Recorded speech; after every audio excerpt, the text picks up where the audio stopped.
ከረጅም ጊዜ በፊት ናዝሬት ገሊላ በምትባል ከተማ ውስጥ እጅግ መልከ መልካምና በሥነ ምግባሯ የተመሰከረላት ማርያም የምትባል ድንግል ትኖር ነበር። አንድ ቀን አንድ አስደናቂ ነገር ሆነ። መልአክ ተገለጠላት። ስሙም ገብርኤል ይባላል። ከእግዚአብሔር ዘንድ መልእክት ይዞ መጣ። ማርያም ሆይ ልዩ ሕፃን ልጅ ትወልጃለሽም አላት። እርሱም የእግዚአብሔር ልጅ ይባላል።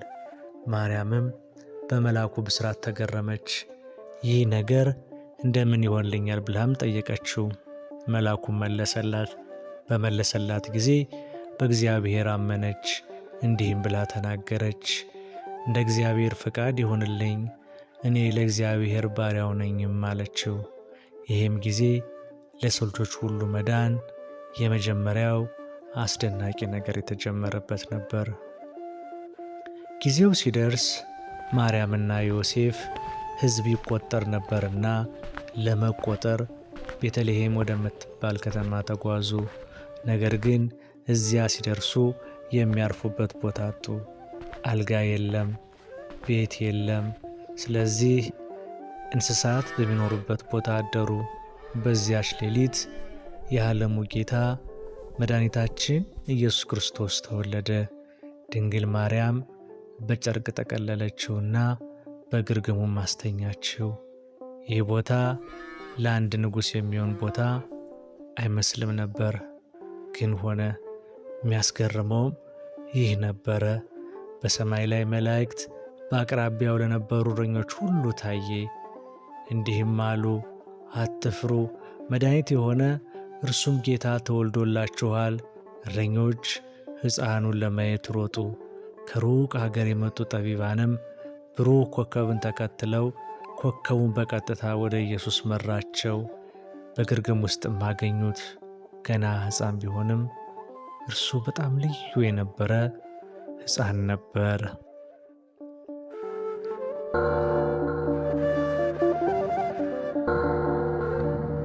ኢየሱስም እንደ ሌሎች ልጆች እየተማረ እየሰራ ቤተሰቡንም እየታዘዘና እየረዳ አደገ። ግን ደግሞ የተለየ ነበር። እርሱ ሰው የሆነ አምላክ ነውና። ዕድሜው 12 ዓመት ሲሆን ወደ ቤተ መቅደስ ሄደ። በዚያም ከመምህራን ጋር ይነጋገር ነበር። በንግግሩም በጥበቡም ያስደንቃቸው ነበረ። ኢየሱስ ካደገ በኋላ መጥምቀ መለኮት ቅዱስ ዮሐንስ ሰዎችን ወደሚያስተምርበት ወንዝ ሄደ። ኢየሱስ በውሃም ተጠመቀ። በዚያም አንድ ታላቅ ነገር ሆነ። ሰማያት ተከፈቱ። ከሰማይም የምወደው ልጄ ይህ ነው የሚል ድምፅ መጣ። መንፈስ ቅዱስም እንደ ርግብ ወረደ። ኢየሱስም ልጅ መሆኑ በግልጥ የታወቀበት ድንቅ ዕለት ነበር። ከዚያ በኋላ ኢየሱስ ወደ በረሃ ሄደ። በዚያም ለ40 ቀናት ብቻውን ቆየ። ተርቦ ነበር፣ ደክሞትም ነበር። ከዚያም ዲያብሎስ ሊፈትነው መጣ። ክርስቶስን ሊያታልለውም ሞከረ። ኢየሱስም የዲያብሎስን ፈተናዎች በሙሉ በጥበብ ድል ነሳቸው። ቀጥሎም ከቦታ ቦታ እየተጓዘ መንግሥተ ሰማያት ቀርባለችና ንስሐ ግቡ እያለ ማስተማር ጀመረ። እርሱ ከቤተ መንግሥት ውስጥ አልኖረም። ከከተማ ወደ ከተማ እየተዘዋወረ ሰዎችን ይረዳ፣ ለሰዎቹም አስፈላጊና ድንቅ ድንቅ የሆኑ ትምህርቶችን ያስተምር ነበር እንጂ እርስ በርሳችሁ ተዋደዱ፣ ይቅርም ተባባሉ፣ ደጎችና ትሑቶች ሁኑ ይልም ነበር።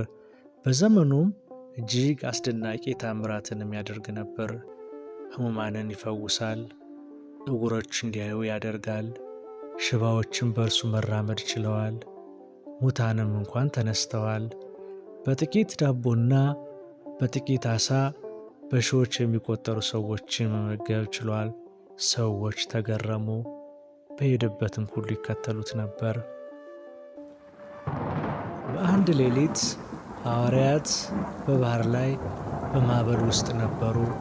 ማዕበሉ በጣም አስፈሪ ነበር፣ ፈርተውም ነበር። ከዚያም የሚያስደንቅ ነገር አዩ። ኢየሱስም በውኃ ላይ እየተራመደ ወደ እነርሱ እየመጣ ነበር። ወደ እነርሱ መጥቶ አትፍሩ አላቸው። ማዕበሉም ጸጥ አለ። ይህም የሆነው ተፈጥሮ የምትታዘዝለት የፍጥረታት ሁሉ ጌታ ስለነበረ ነው። በሌላኛውም ቀን ኢየሱስ 3ቱን ሐዋርያትን ይዞ ወደ ተራራው ወጣ። ድንገት የማይታመን ነገር ሆነ። የኢየሱስ ፊትና ልብሱ እንደ ፀሐይ ያበራ፣ የሰማይ ብርሃን በእርሱ ውስጥ የሚያበራ የሚመስል ነበር። ሐዋርያቱ እጅግ ተደነቁ። በዚህ መሆን ለእኛ መልካም ነው ሲሉም ተናገሩ። እርሱ በእውነት ማን እንደሆነ እያዩ ነበርና ነው። ክርስቶስም ኢየሩሳሌም ወደምትባል ትልቅ ከተማ በአህያ ጀርባ ላይ ሆኖ ገባ። ሰዎች እንደ ንጉሥ ተቀበሉት፣ ልብሳቸውንም አነጠፉለት። የዘንባባ ዝንጣፊዎችንም እየያዙ በደስታ ጮኹ። ነገር ግን ሁሉም ሰው ደስተኛ አልነበረም። አንዳንድ መሪዎች ሕዝቡ እንዲህ መሆኑን ለክርስቶስም የሰጡትን ክብር አልወደዱትም። በዚህም ተቆጡ፣ ቀኑበትም። ክርስቶስ አይሁዳውያን ከመስቀላቸው በፊት ባለው ሐሙስ ከሐዋርያቱ ጋር የመጨረሻውን እራት በላ። ዳቦውን ቆርሶ እንዲህ አላቸው፣ ይህ ሥጋዬ ነው። ጽዋውንም አጋርቶ እንዲህ አላቸው፣ ይህ ደሜ ነው። በጣም ድንቅ የሆነ ነገር እያስተማራቸው ነበር።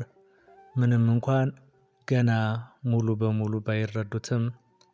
በዚያች ሌሊት ከሐዋርያቱ መካከል አንዱ የሆነው ይሁዳ ኢየሱስን አሳልፎ ሰጠው። እርሱም ተያዘ፣ መልሶም አልተዋጋም። ዝም ብሎ ግን ታገሰ። ይህ የእርሱም ፈቃድ ነበርና ነው። ኢየሱስንም ከያዙት በኋላ እጅግ አሰቃዩት፣ ገረፉት፣ ተሳለቁበት። መስቀል አሸክመው መንገድ ለመንገድ ጎተቱት። በመጨረሻም በመስቀል ላይ ሰቀሉት። አሳዛኝና የሚያም ነበር።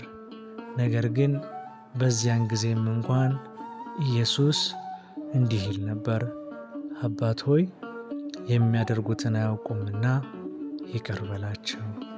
ሰዎች ቢጎዱትም እንኳን እርሱ ግን አሁንም ለሰው ልጆች ያለውን የማያልቅ ፍቅር በጥልቀት ያሳይ ነበር። ከዚያም በፍቃዱ ነፍሱን ከሥጋው ለይቶ ሞተ። ሁሉም ነገር ጸጥ አለ። ከ3 ቀናት በኋላ የማይታመን ነገር ሆነ። ኢየሱስ የተቀበረበት መቃብር ሊጎበኙ ሄዱ፣ ግን ባዶ ነበር። ኢየሱስ በሕይወት አለ፣ ከሙታን ተለይቶም ተነስቷል። እንደገና ለሐዋርያቱም ታየ። ሊያምኑ አልቻሉም፣ ግን እውነት ነበር። ሞት ድል የተመታበት፣ ዲያብሎስም የተሸነፈበት ድንቅ ዕለት፣ እርሱም ትንሣኤያችን ነው። አብሯቸው ለ40 ቀን ከቆየ በኋላ ኢየሱስ ተሰናበታቸው፣ ወደ ሰማይ አረገ። ግን እንዲህ የሚል ተስፋ ሰጣቸው፣ ሁልጊዜም ከእናንተ ጋር እሆናለሁ የሚል ነበር። ሁልጊዜም ከእኛ ጋር የሆነ ምሕረቱን ከእኛ ያላራቀ የአባቶቻችን የአብርሃም፣ የይስሐቅ፣ የያዕቆብ አምላካቸው የእኛም አምላካችን ልዑለ ባሕርይ እግዚአብሔር ስሙ የተመሰገነ ይሁን።